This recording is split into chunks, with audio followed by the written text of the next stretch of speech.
بہترین صدقہ جاریہ حاصل کرنے کے لیے اس ویڈیو کو شیئر کرنا مت بھولیں۔ جزاک اللہ۔ سائل ہے محمد عدنان، جس کا تعلق ہے منصیرہ سے۔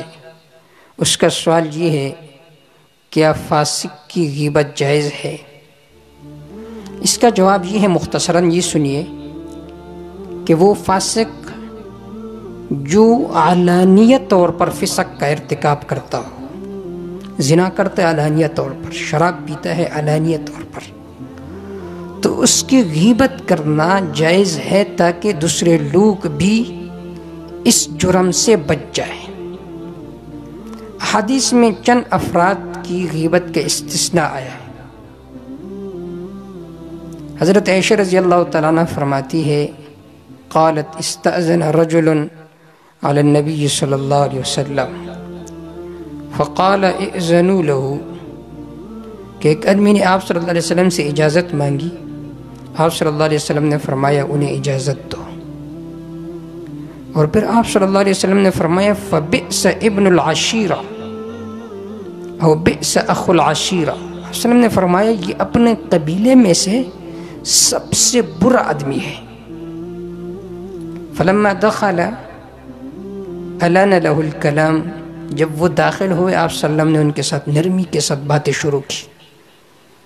فقلت له یا رسول اللہ، جب وہ آدمی چلا گیا تو میں نے آپ صلی اللہ علیہ وسلم سے فرمایا، اے اللہ کے رسول، قلت له ما قلت ثم علنت له فی القول، کہ آپ تو ان کے بارے میں آپ نے فرمایا فبئس اخو العشیرہ فبئس ابن العشیرہ، پھر آپ نے ان کے ساتھ نرمی کا معاملہ فرمایا، یہ کیوں؟ تو آپ صلی اللہ علیہ وسلم نے فرمایا، اے عائشہ، اے عائشہ، ان شر الناس منزلۃ عند اللہ من ترکہ او ودعہ الناس اتقاء فحشہ، رواہ البخاری، کہ لوگوں میں سے سب سے بدترین وہ آدمی ہے کہ لوگ ان کے ساتھ اس لیے اچھے انداز میں پیش آتے ہیں تاکہ اس کے شر سے لوگ بچ جائے۔ اب اس حدیث میں آپ دیکھیے کہ آپ صلی اللہ علیہ وسلم نے ان کی برائی بیان فرمائی، کیوں؟ یہ فاسق تھا، تو فاسق کی برائی جائز ہے۔ اس وجہ سے علماء تفسیر کا قول ہے کہ لا غیبۃ لفاسق، یہ حدیث نہیں ہے، یہ اس حدیث سے انہوں نے مستنبط کیا یہ مقولہ کہ اگر کوئی فاسق کی غیبت کرتا ہے اور ایسا فاسق جو علانیہ طور پر فاسق ہو تو یہ جائز ہے۔ یہ کیوں؟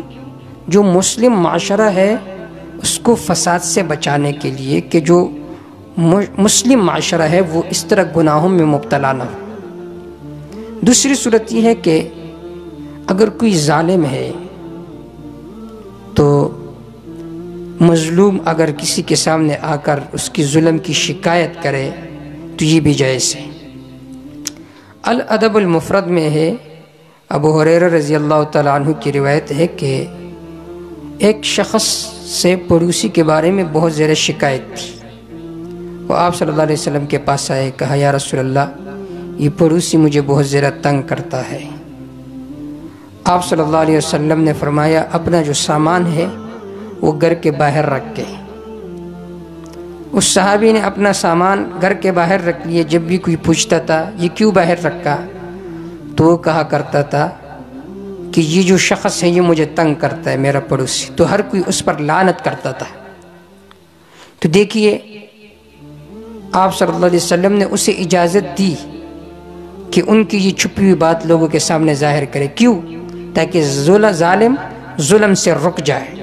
تو یہ دوسری استثنائی صورت ہے۔ تیسری صورت یہ کہ فتویٰ کے غرض سے بھی آپ کسی کی برائی بیان کر سکتے ہیں۔ مثلا مفتی کے سامنے آپ آئے تو آپ اپنی پوری احوال ذکر کریں، اگرچہ اس میں غیبت کیوں لازم نہ آتا، کیونکہ مفتی آپ کو جواب کیسے دیں گے؟ حدیث پاک میں آتا ہے کہ ابو سفیان رضی اللہ تعالیٰ عنہ کی بیوی ہند بنت عتبہ رضی اللہ تعالیٰ عنہ وہ آپ صلی اللہ علیہ وسلم کے پاس آئی اور فرمانے لگی کہ ابو سفیان بہت بخیل آدمی ہے، میرا بچوں کا پورا خرچہ بھی نہیں دیتا، کہ میں اس کے غیر موجودگی میں اس کے مال سے بطور ضرورت کے کچھ لے سکتی ہو؟ یعنی اس کو پتہ نہ ہو، چپکے سے میں اس کے جیب سے کچھ پیسے لے سکتی ہو، تو آپ صلی اللہ علیہ وسلم نے اس کو اجازت دی۔ امام بخاری اور امام مسلم رحمہ اللہ نے اس روایت کو نقل کیا ہے۔ اب دیکھیے، آپ صلی اللہ علیہ وسلم نے اس کو اجازت دی اور انہوں نے کہا کہ وہ بخیل آدمی ہے، تو فتویٰ کے غرض سے انہوں نے اس کی غیبت کی، اور یہ جائز ہے۔ 3 صورتیں ہو گئی ہیں۔ چوتھی صورت